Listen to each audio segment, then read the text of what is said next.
What do you think the number one thing is holding you back at this moment? Sales is the most important job as a founder. If you can't do sales as a founder, nothing else matters. You don't have to have a huge following to sign a client. Content was the biggest box for me, by the way. Still my number one lead source. Hello and welcome to the My Agency Guys Summit. My name is Stephen Pope. I'm here today with Kevin Sanderson. Now you have us versus Amazon. Can you tell us a little bit about that shirt? So I made the brand position that it's not me against you, other Amazon seller or other Amazon agency. It's all of us against Amazon. And I think that's a strong brand position, and it's one that resonates. It's one I firmly believe in. And it's because, it takes a whole village to raise children, and our children are agencies, our children are Amazon brands. And nobody wants to do this alone. I mean, it is difficult. It's lonely at the top. It's very difficult stuff. We'll bring on our first guest, Serge. Good to see you again. How can I help today? Yeah, my question for today will be about hiring. Now I'm at the stage where I basically understand how the agency should work, should operate, how to manage it, but I want to make sure I can provide the quality service I promised. And for that, I need to hire a team, at least one designer. If you remember, I Yes. got zero experience in hiring. Basically, it's my first business, never hired before. How to go about hiring? Where to go, how to hire, should it be a full-time hiring? If we talk specifically about the designer, and then in general, perhaps when you are at this early stage, zero experience, where do you go, whom you hire, how you check their expertise, and should it be full-time or just part-time, something contractual? Don't hire if you have zero clients. Mhm. Do project work. You need to sell it before you build it, right? So I would start pitching clients on what you can and can't do. I'm not a designer. Are you a designer? No. I would not go around telling people that you can do design work yet. What Mhm. can you do? Can do CEO, and after Yep. improving my PPC knowledge, PPC. So that's what I'd go around pitching. Then when a customer comes to you and says, "Hey, I need design too," at that point, hire a project designer and say, and admit to that client, be like, "Look, I don't do design work, but I know what needs to be done. I know how to integrate SEO into the design. I will go get a designer. I will get this done. Here is the cost. Does that work for you? Great. Okay, off in the running, I go out and do it." And try and collect payment up front whenever possible, especially since you're going to be hiring and spending time doing the work and whatnot. And the last thing you want is to have them eat dinner and run, which can happen to early consultants, early boutiques, because they know you have no power. So that's one of the biggest fears that I had early on. And I avoided it by requiring payment up front, no problem. If they don't want to pay me, I'll go to the next guy in line. So I would go around and say, "Hey, PPC costs are up. Are you adding negations every week? Are you spending 20 hours in your PPC campaigns every week? Because if not, there's so many Amazon changes. I can help you do that. Would it make sense to chat?" And start posting content about what you're seeing in PPC. I'll give you an example. So today I found out that a LinkedIn post that one of my account executives made, and I'll pull it up on screen here, led to a client signing. And it was just really cool that this happened. This was a post that was made a week ago. So this is Sean Henderson. She's one of my account executives at MAG. She made this post. This is a video that we edited, and it was basically people talking about all of the challenges that Amazon puts them through and just the ridiculous nature of how you have to escalate things to get things done on Amazon, account lock, suspensions, etc. And so Sean says, pro tip, try emailing Andy@Amazon.com. Today, a client signed with us because they saw this post last week from Sean, emailed Andy, and got their account reinstated in 24 hours. So we led with value. We give value in content. We say all of our best trade secrets publicly. The seller tries them, sometimes succeeds, and in this case became a client. This is the power of content.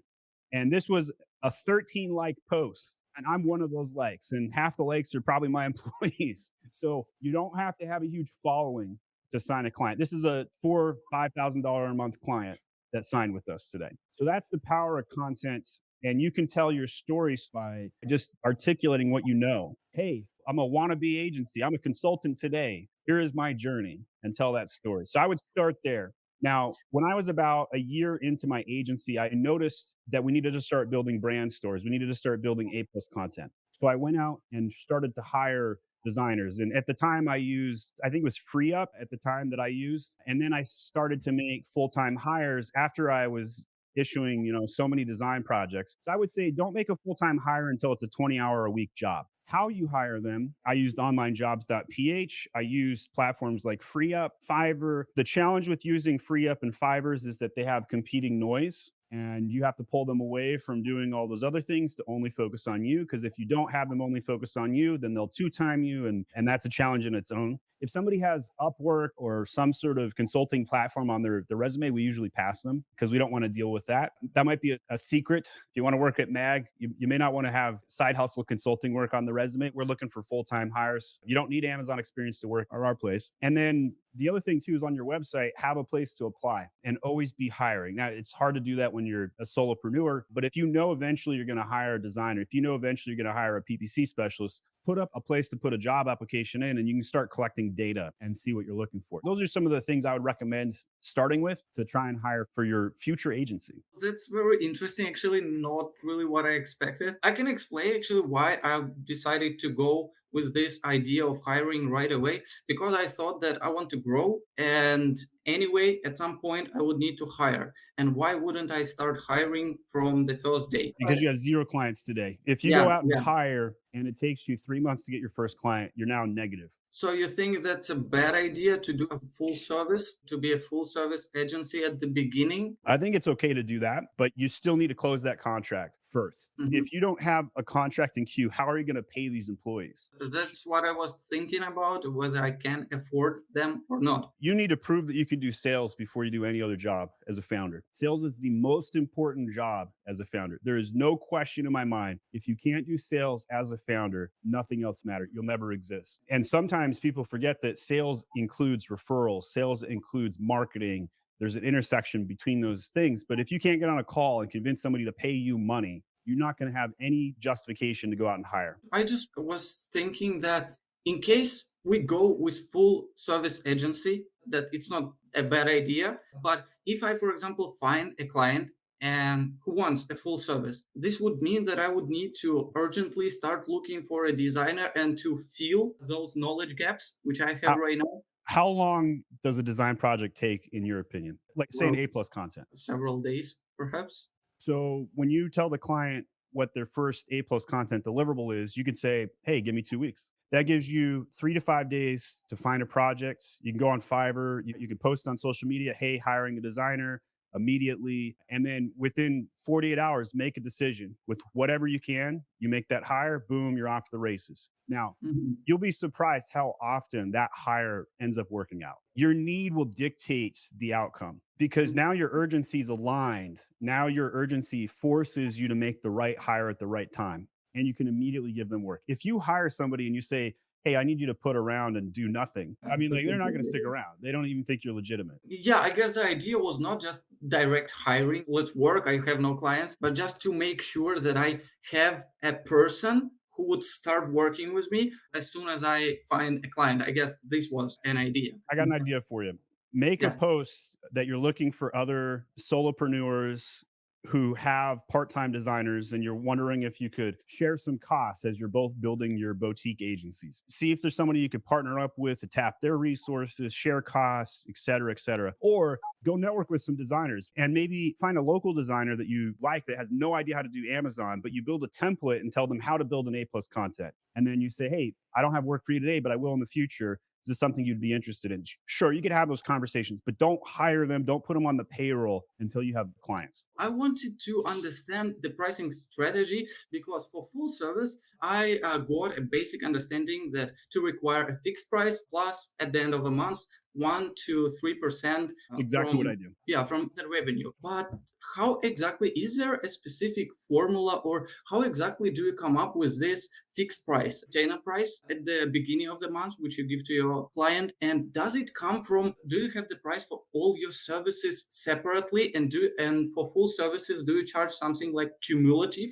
for all of the services, or do you have a separate pricing strategy for full Yep. services? One thing you mentioned in one of your streams, you highlighted something about design. I think it was something, correct me if I'm wrong, that you highlighted separately in your contracts I with do. pricing, and there was something with tiers. Could you perhaps go in more details about that? So when I first started out doing consulting work, I charged by the hour. And that worked for many years. Side hustle consulting, 5 or 6 years before I started the agency. Pay me $2,000. I'll do 16 hours of work for you. Did that for a long, long time. Then when I started the agency, I started doing flat rate deals. Pay me 3K a month, pay me whatever a month. And I started building those. Then I started being like, oh my gosh, I just grew this guy to a multi-million dollar. I'm still getting paid the same. This is stupid. So then I changed it to a high revenue share. And I charged as much as 7% revenue share. And what happened then is I grew them and then they would fire me because nobody wants to cut me a check for 15, 20 grand at that point. They don't feel like I justified it on some of my contracts. And then on other contracts, I would charge the 7% and get paid nothing because the product sucked and it couldn't take off. So then I switched it to what I have today, which is a middle of the road retainer fee and a middle of the road revenue share. Not a growth share, but an actual top line revenue share, somewhere between 1% and 3%. And yes, I do have a formula. So I look at SKU count and I look at revenue on the current account. And those two KPIs, those two stats typically are enough for me to make a bid, if you will. The other variable is the amount of design work.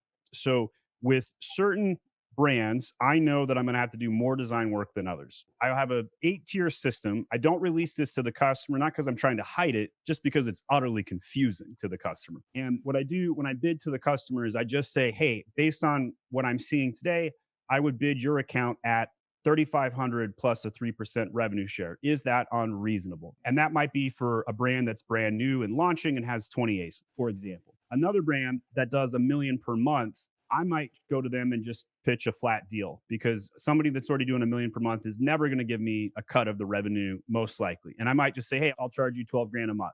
Deal or no deal. So the bigger the account, the more likely I might just bid really high on a retainer and not have a revenue share. But an account that's like, say, 50K a month or 100K, let's say 100K a month, I might bid that at 2.5%.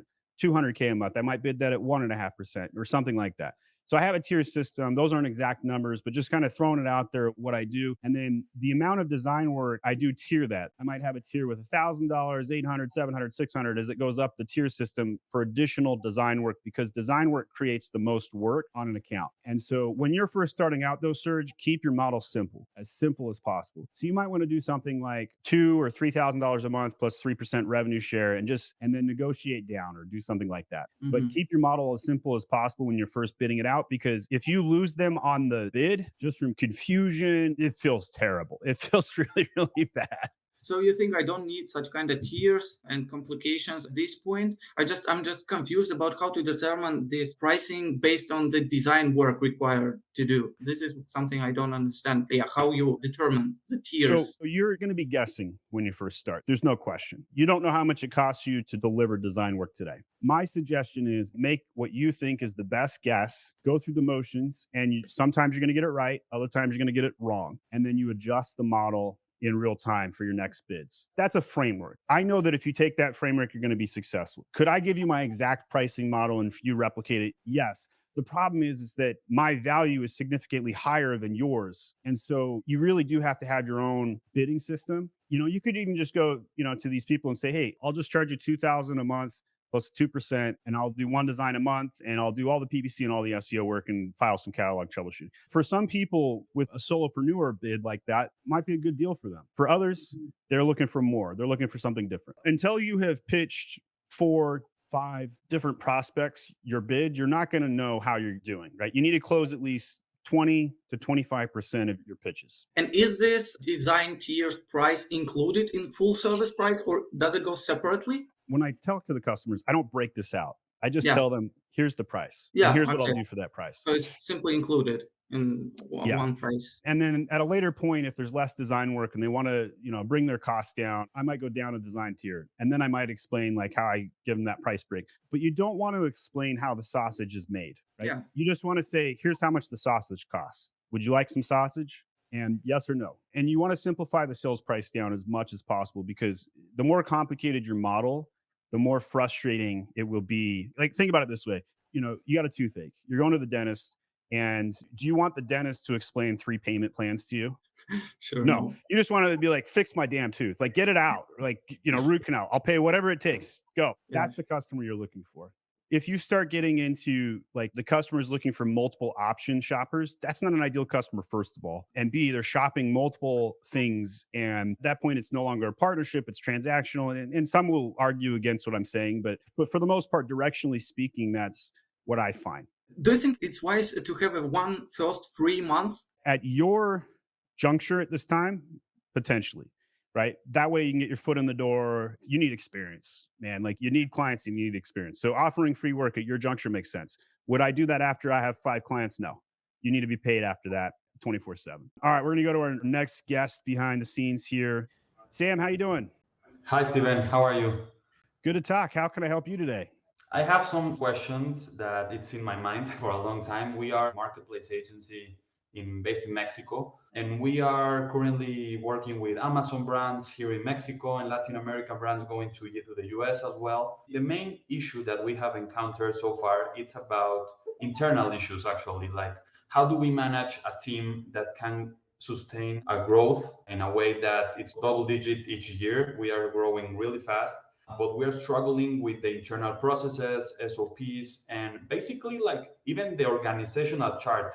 How does need to be shifting? Because we have been passing from account manager like operators to specific departments focus on PPC or catalog or SEO, but neither one is suitable for us so far. So I'm going to ask a couple of questions to understand where you're at today, because the way I answer your question will change depending on where you're currently at. But those are all great problems to have. Congratulations, Sam. How many clients, how many employees are you at so far? right now we have around 35 recurring customers, clients. By the way, that's really good. Yeah. And we have around 15 employees, including myself and my partner. However, not everyone is focused on the operational side because we have also administrative and sales and everything. So the challenge that you have is you have a 1-to-2 ratio, 1 employee to 2 accounts right now. And that is not sustainable once you get to a certain threshold. And I would say that threshold is 40 accounts. Right around 40 accounts, you might already be filling it at 35, right? You might have already been at 40 and came back to 35 because you felt the pain at 40. But 40 is the magic number for whatever reason that I have found in agency land, that most agencies cannot get past 40 reoccurring retainer deals a month. And it's always the same challenges. The founder can't replicate himself. There's not a second account director, and it's often the founder who's also doing sales. Those are the challenges I typically see. So today, are you the founder? Are you the owner? Yeah. What do you do on an average weekly basis? What's your role? Most of the time it's selling. All right. So you're good at sales. Congrats on that. Clearly at 35, you've done enough deals. You're good at sales. So that's often the case. Most successful agencies that get around to 40 accounts are good at sales. So ops is what's burdening you right now. What you said in the intro there.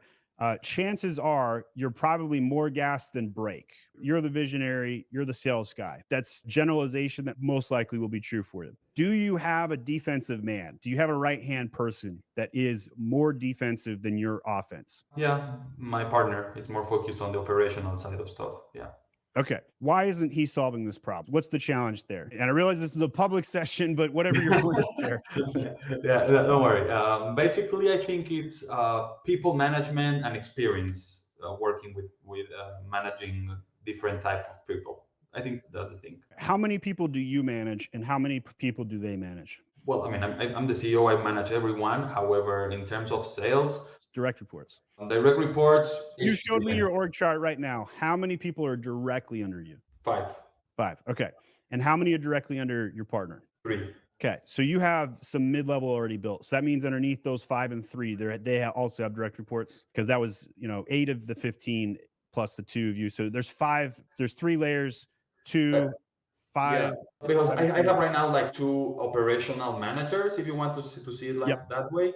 One is my partner and another one is an employee, and both of them, they have like 3 executives. So you've already succeeded in getting to 3 layers. So congrats on that. All right. So from here, SOPs are definitely going to be helpful. Finding operation procedures and refining them over and over again. Here's the bad news.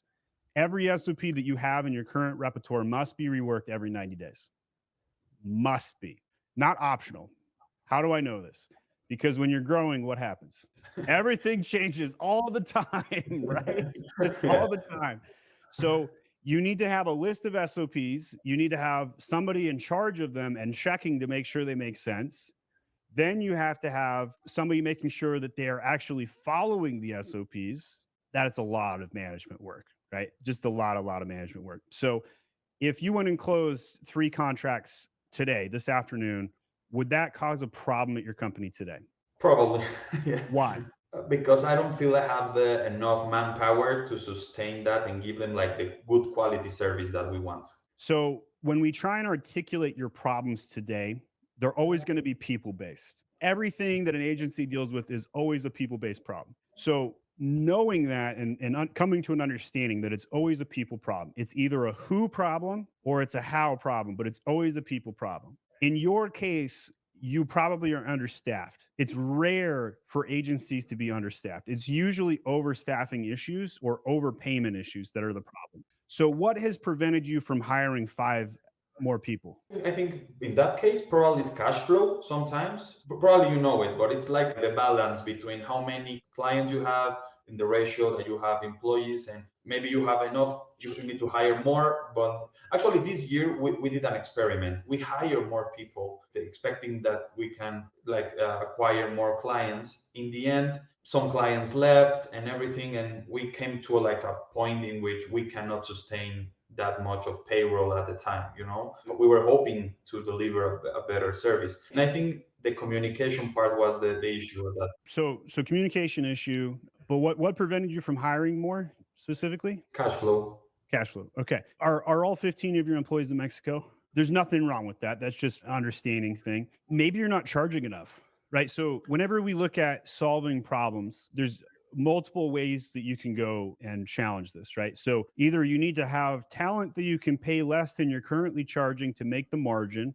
And if you're having cash flow issues and you have 36 accounts, you either got to charge more or you got to find cheaper labor. There's no question between the two of those. It's one of those extremes is the problem that you have. And I don't know which of the two it is, but if I had to guess, I'd probably say it's probably the charge more issue. If you have an average deal at 2K today and you want to move it up to 3, it's hard to go back to your current customers and charge them more. So what you can do instead is moving forward is 2 things. One, the next time you do a sales pitch, add another 25 to 50% on that price tag. It's going to hurt your conversion. You're going to hate it. You're going to feel bad, but some will still sign. That will fix your cash flow issue, which means you can hire more people. That's option 1. Option 2, you're losing money on some of your deals right now. At least 3 of your deals, at least 10% of your deals right now, you're losing money on.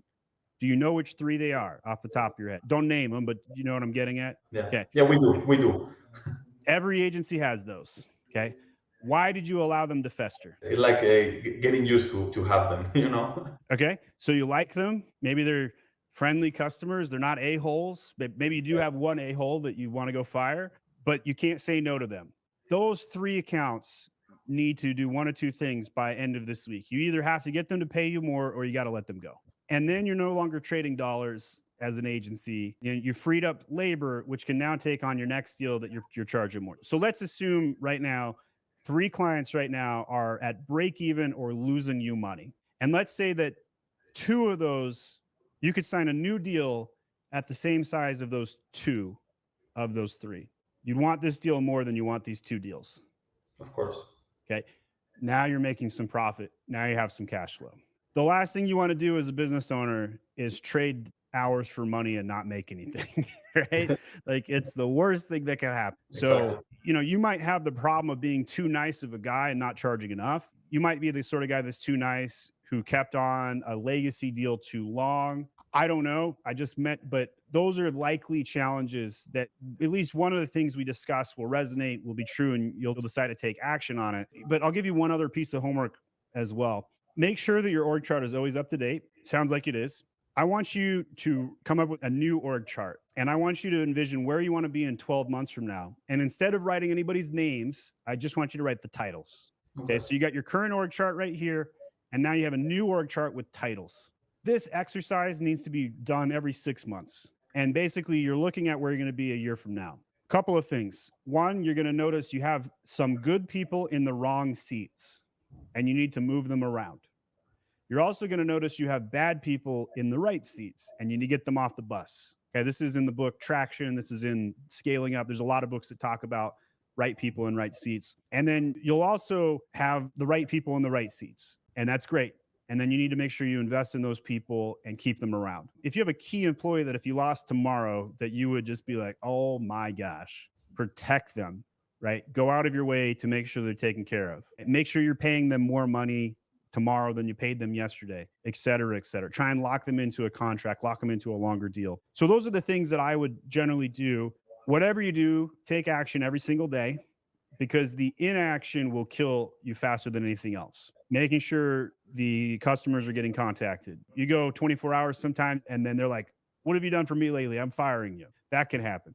If you have an employee that feels put out, they have a lot of other options out there. They can go and apply to another agency all the time, right? So that's a challenge. You have to make sure, it's just a constant battle. It's a war that never ends. It's a battle scene that always has a new front, a new battle, a new fight, new weapons, change of bad guy. But agency land is just nonstop. So it's a marathon. How long you been doing it, by the way? 4 years. All right. So you've got 4 years under your belt. You're at that 35, 36 client ratio. You've got some success. Now it's about 1-2 power moves this quarter to make a meaningful difference. So you're either going to focus on profit, you're going to focus on profit changes, or you're going to focus on growth and you're going to make some growth changes. It's hard to do both simultaneously. It's okay to rotate between quarters, profit one quarter, growth the next. Totally fine to do that. But one decision that I do in my company is I never stop hiring. I'm not saying you should adopt this. I'm just saying I do this because the stop and go treatment of hiring can affect how the company responds to initiatives. So the reason I share this is just as a guidance point. Try not to be a stop and go CEO. You want to make sure that everybody understands we're going west. We're always going west. We might go north a tiny bit, but we're still going west. If this video helped you, please hit that like button. Leave me a comment with something that you think will add to the conversation. What agency challenge can I help you with today? Yeah, so I think my main question, just kind of starting out. And so I have 5 clients right now. And I know I've listened to a lot of the conversations you've had with different people about when it's time to make your first hire and stuff. And I've already brought on some contractor help, just like not a full-time hire, but just contractor help. What do you think? I'm wondering, how long can I continue to just go the contractor route, in your opinion? If I have good contractor relationships that I've had for a long time, these people trust me, they like me, I think, I hope. Would you say when I get to around 8 clients, I need to make a full-time hire, or can I? I would.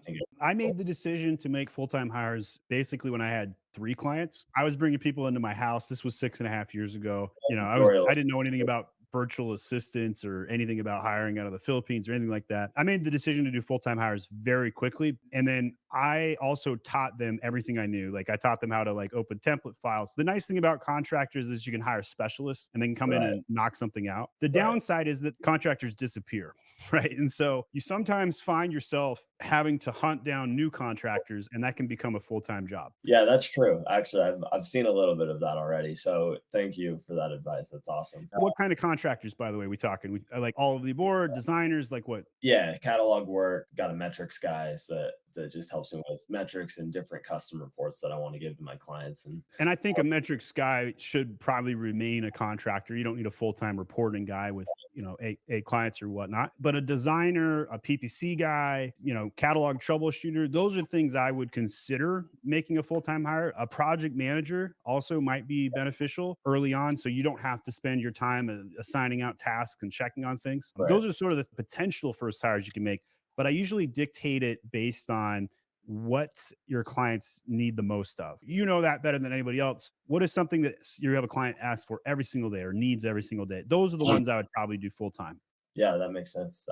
Probably definitely catalog for sure. And that's not a hard hire to make. And that's a lower cost hire as well. And so that can be beneficial to have that consistency. Go ahead. Low cost, but if it goes wrong, it's a high cost, It can, and catalog challenges can go really badly. So make sure your contracts are, written in a way where you can limit that potential. Hey, I'm not responsible if Amazon deletes your listing. Your job as an agency is just to take blame, even though it's Amazon's fault, right? They blame you anyway. So in general, speaking of contracts, like I know a lot of agencies do this whole like I'll sign you to a year contract with a 60-day, 30-day out or something. Like, is that something that you recommend, or do you try to like, would you recommend trying to get like just a solid 6-month or 12-month contract? That depends on how much you want to affect your conversion rate. I personally prefer to have a higher conversion rates. I firmly believe in my delivery.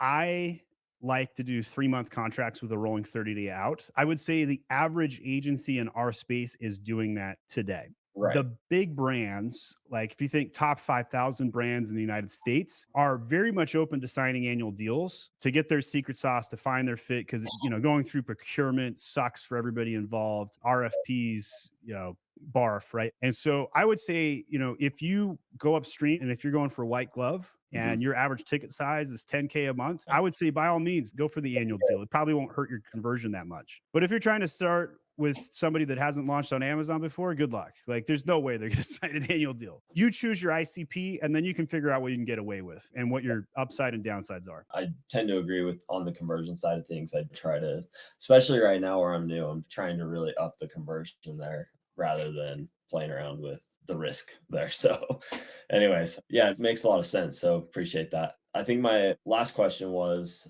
how I've been getting clients is just reaching out to basically everyone I know or have worked with in the past and saying like, hey, Yep. like I'd love to come in and work with, if you know of any opportunities, I'd love to take them on. So like honestly being pretty scrappy in that sense, like you are doing quad one, warm outreach 1-to-1. oh, And you got a quadrant. I love it. yes.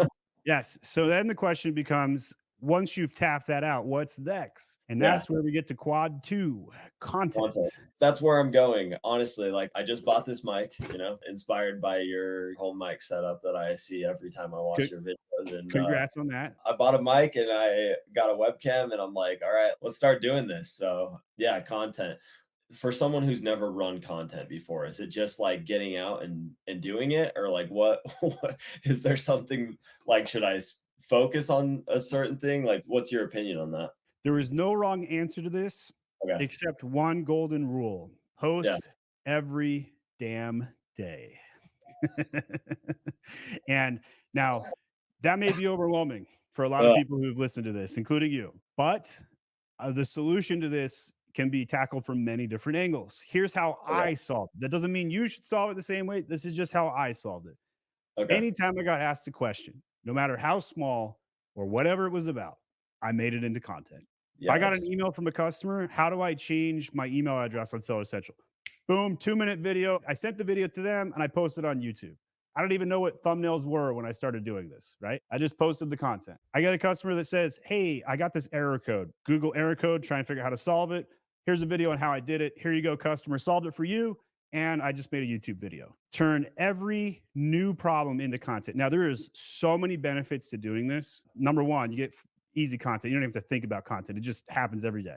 Yeah. But number two, you then get a library. And then when somebody else asks you the same question, you could just send them the video. You've already got it done. And then your work gets done faster. So that's what I like about that. McKay, you and I had a LinkedIn conversation the other day. Are you okay with sharing that? Yeah, for sure. Okay. For sure. I'd made a post somewhere on LinkedIn at some point. I said, have you considered hiring yourself? Why did that affect you so much? Honestly, like it's been on my mind forever. Like for the past 3 or 4 years, I'm like, I really would just like to do this myself. I'd like to go in and I want to take the jump. So what was holding me back really was just the risk. I've got 3 kids, I've got a family I got to take care of. Obviously, you become a real man when you become a father. So congrats on that. You're doing your duty. Yeah, 5 from 7 years old and down to 2 years old. Got it. And who knows? Maybe another one coming at some point. So that's the whole thing that has never pull out. Like that risk and being able to provide for them. And honestly, it felt like at this point in my life, I'm like, I just turned 30 in April and I'm like, when am I going to do it? Like, I have to do it at some point. So when am I going to take that jump, take that risk? And things at my job were going great. Like I currently am the director of brand growth and strategy at Buy Box Experts. And anyways, a lot of things have happened there over the past year. And it came to a point where I saw that post and it's like, have you thought about hiring yourself? And I'm like, okay, well, like, when am I going to do it? And right now is as good a time as any. Like I felt like it was time to go. So anyways. Sounds like you haven't fully burnt your ship, but you've set it on fire. Yeah. Yeah. So I mean, I'm done there in the next week. Anyway. Okay, well, congratulations on that. And then, so from here, you're going to come out of the shadows. You're going to start producing. Do you have a company website? Are you still like in the? I'm in the beginning stages still. So I've got clients. I don't have a website yet, which is in development right now. So working on Great. it. So you got that in transition. There's a very important thing that we're pointing out here. McKay did the side hustle style and then did it full time. He had clients before he had a website. You can do this. And if we pull the chart back up here, warm outreach, Yeah. 1-to-1. McKay had a whole business just doing that. Yeah. There are some agencies out there, some businesses out there that just do cold outreach, don't do any warm whatsoever. And they also succeed. There are some that do just content and they don't do anything else and they succeed. Content was the biggest box for me, by the way. That accelerated me to 10 mil. Still my number one lead source. I've been in the space since 2018 and honestly I've been watching the videos since then, So like I've noticed like just like how and really have watched because you're so transparent with your journey. Like I've watched your agency grow in that time. And I'm like the main driver of that is obviously content, just like from a traffic and trust and quality perspective. Like I think it's been so massive and something that was missing from the agencies I've worked for. And, so it's been awesome. So thank you for that. My pleasure. Culture is always top down. I'm semi friends with James who started BuyBox and, and he's long exited, got his paycheck and moved on. Yeah. I bet you do. Good guy. So congrats on burning your ship. Now you got to watch it sink. Now you got to make sure you go to the new land and not look back. Since when you posted that and I finally made the decision, okay, I'm going to do it. I started doing all this warm outreach and saying would you work with me? Would you work with me? And that's how I've gotten the clients I've gotten. And anyway, so it's been a slow burn, obviously. And we're about to. It's going to accelerate from here.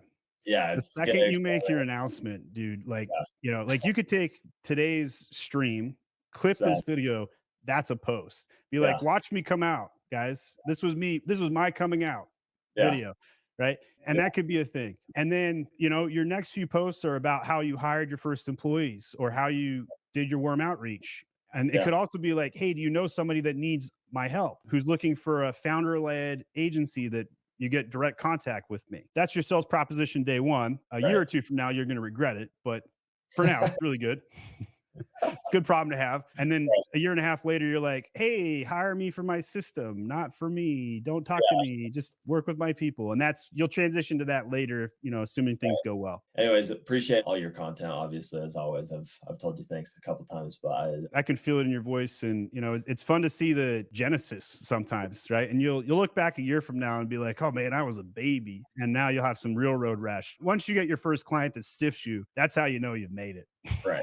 Right. So you got a lot of things to look forward to that you didn't have to deal with when you were at a big boy agency. And now that you're on your own, all of those problems are now yours. Congratulations. I feel like I'm someone who is I feel like I get pulled into the problems as it is. So, it's something that I'm going to have to learn, I know, to try to manage. But I do let myself get pulled into problems even at the big boy agency because I want to solve it, So that's a sign you're going to make it. It's a really good sign that you're going to make it. It's hard to replace that big boy agency salary. Yeah. So the day that you do that, you'll feel really good. Less than 90 days after that, you're going to be like, whoa, now I'm really crushing it. It'll go fast. It'll go real fast. Yeah, no, it is hard to replace that. I know that's been my biggest hurdle, like I said, but at some point, like I said, I've got to figure it out. I've got to take the risk. So, well, good for you. Good luck on everything. Launch that website. I look forward to seeing, tag me on that LinkedIn post. I would love to, maybe even rehash Steven asked a question on a random post somewhere on the internet that said, have you considered hiring yourself to an unemployed person who couldn't find a job over 9 months? Yeah. And then that made me think, I want to hire myself. And I have, guys. Here I am. All right, we're going to bring on James next. James, how are you doing? I'm good, Stephen. How are you? Good. You calling in from the other side of the world with that accent? I am British, yeah, but I live in Lisbon in Portugal. Okay. All right. Good to talk with you over on that side of the sea. What agency challenge do you have? I've recently merged my agency with another, actually. It was my mentor, and we merged together because we were using the same kind of resources, and we have our own brand together as well. So that's why we merged together. Made sense. You already dated. Now it's time to get married. Okay. Absolutely, yes. So yeah, basically what we're looking to do now is kind of get to that level. I think the old model was very much a legacy model where we were just doing revenue shares and at a high revenue, around about the 10 to 15%. But having worked in agency models before, I understand the importance of having that regular income through a retainer. So the question really for us today is, obviously, as directors, there's 3 of us, and then we've got about 4 staff. We outsource our PPC. But ultimately, what we're looking to do is hire now and take that account management load off us, the directors, so that we can go out and get more business and some higher ticketed business as well. What I'm asking you really is around the account managers. So what does an account manager do for you, an Amazon account manager? Okay. What are their roles and responsibilities? What tasks are they doing to improve their accounts? And how many brands should they be looking after per account manager? Okay, so there's some variable questions here as well. First thing that I'd say is, which of the directors is actually good at sales? And you don't need to answer that question, but if you know the answer, that's the only person that should do sales. Well, there's 2 of us actually. There's 2 out of the 3. We both come from sales backgrounds. Okay. Myself and my partner, Sean. So one of those 2 people should take the driver's seat and should own it. If you have blurry lines early on, it's going to be a challenge. And it's going to be hard for the second person to let go of that, but you need to find something else, because if you have, let's say, so 3 directors, if 2 are doing sales and third person's doing ops, what's going to happen? You're both going to go out after the sales, aren't you? You're both going to go for it. You're going to outsell your ops. Yeah, exactly. Yeah. And that's not necessarily a terrible thing, right? Yeah. Like, it's better to have a stronger sales division than an ops division. Don't get me wrong. I think that you'll have some friction there that needs to be resolved. So that's the first unsolicited piece of advice I'll give you. Now I'll answer your actual question, and that's on the brand manager role or the account manager role. This can be done a variety of different ways. Here's how I do it at MAG. Here's how I do it at my Amazon guide. I have my brand managers only in charge of 2 things: client relations and strategy. Any other task has been delegated. I've never seen anybody else do it my way. Most agencies have the account manager touching PPC and doing a lot of the grunt work themselves. The problem with those models is that there's a margin problem.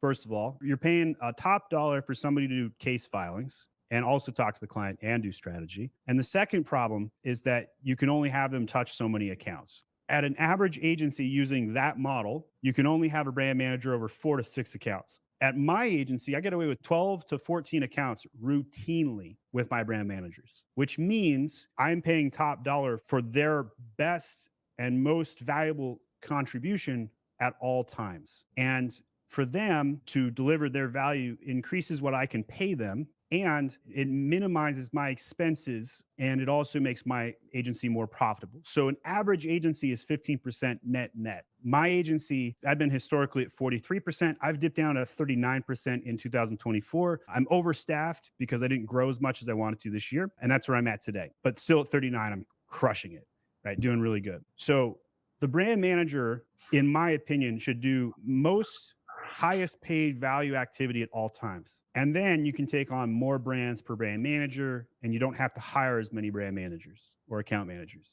The tactical work needs to be delegated. So underneath the brand manager, we have a project manager, we have a PPC specialist, we have an SEO specialist, we got a designer, we have merchandisers, catalog troubleshooters, etc. We call them Amazon specialists. And those staff levels can be exported, outsourced to other countries at the lowest tier payment option, because they're routine. They don't require facing a customer. You don't have to have strong English. You just have to follow an SOP. And certain roles, that's more true than others. We do have project managers that come on client calls. They follow the brand manager around all day. They take care of all the assignments. After a brand manager, I think a project manager is the next most important role to get perfect, followed by PPC and design, followed by catalog. And so generally speaking, we tend to tier our payment structure in that fashion as well. We'll pay the most for a brand manager, and then following those other tactical roles in the midst of that. So I pay the most money for people who can speak elegantly and come up with a strategy in front of a client. That's what I do for a brand manager role. So I'll pause there. Is that helpful, or what holes do you want to poke? That's really helpful, because I guess what I was trying to understand from an Amazon account manager point of view, or how you've called, them a brand manager actually is, what are they going to be doing? But you've actually clearly listed out all the other roles below them and what their value is. So that's really interesting. So I was looking at it in a different way in terms of, as directors, we've got around 15 accounts, and we're just like kind of running around being very reactive rather than proactive. So, which you probably have. Every agency ever, yes. Yeah, Which is when you get the customer complaints, and then you never get ahead of them. Well, this is it. So we're trying to build a structure so that we can back off, look at that infrastructure, go out and get some higher value ticket items, but making sure that we hire the right people to do the right role. So the way I was looking at it was, okay, well, what tasks are we not doing that are proactive in which we can grow the account, and therefore the brand manager can excel? But it sounds like you have a different approach, which is really interesting. Well, most agencies try and have generalists, and I think a specialist model is easier and more scalable. And so you've already solved one problem that a lot of other agencies have, though. Even we talked to the Mexican agency today that had 35 clients. You already have 3 strong leaders. So your ability to go above 40 accounts will be much easier because you already have 3 leaders. But you still need 1 account director per 40 accounts, in my opinion. So a brand manager in my setup, 12, 14 accounts, account director or brand director manages 3 to 4 brand managers. We try and,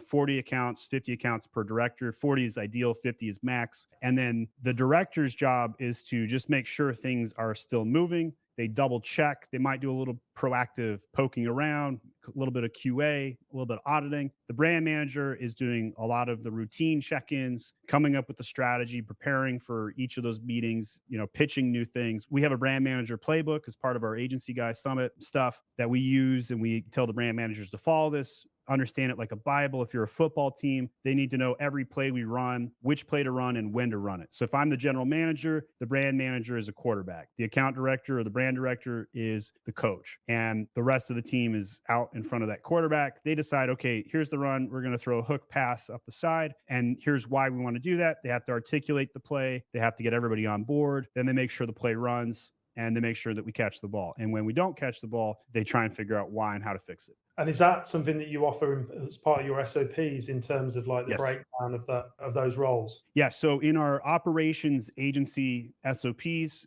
we're talking about how to build roles, how to hire for them, how to delineate. We have copies of job descriptions, job offers, all of those kinds of operation pieces. We have other programs and other education pieces. We do separate these out a little bit on how to run a brand, and that's our Amazon SOPs. That would be like how to run PPC on an account, how to run SEO on an account, stuff like that. And then we have a smaller thing called the brand manager playbook, which is a separate piece, which is basically what we hand deliver specifically to brand managers to run an account. And it has like all of the growth techniques and all of the things that you would need to do to pitch to a client, stuff like that. So those are the separate education pieces that we've put together so far. That's great. I think that's it, Stephen. Really helpful. So James, sounds like you should spend your homework item, if you choose to accept it, is to write down a very specific job description for your brand manager and figure out which director is going to focus where. 12 months from now, where do you want the agency to go? Write a new org chart by title, not by person, and then make sure everybody's bought into that same vision. Because when you have a merger situation, the number one thing that breaks up a merger is when somebody's got a vision to go west and somebody's got a vision to go east, and you're like,